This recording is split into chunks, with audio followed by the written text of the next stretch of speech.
Our project is from CAD models to real life, augmented reality in education, industries, and beyond.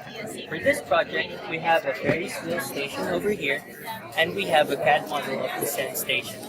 What this project's goal is to integrate that CAD model into this station for industry use and educational use. Now, Peter, if you would like to put on the HoloLens.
And you have successfully operated the Ferris wheel.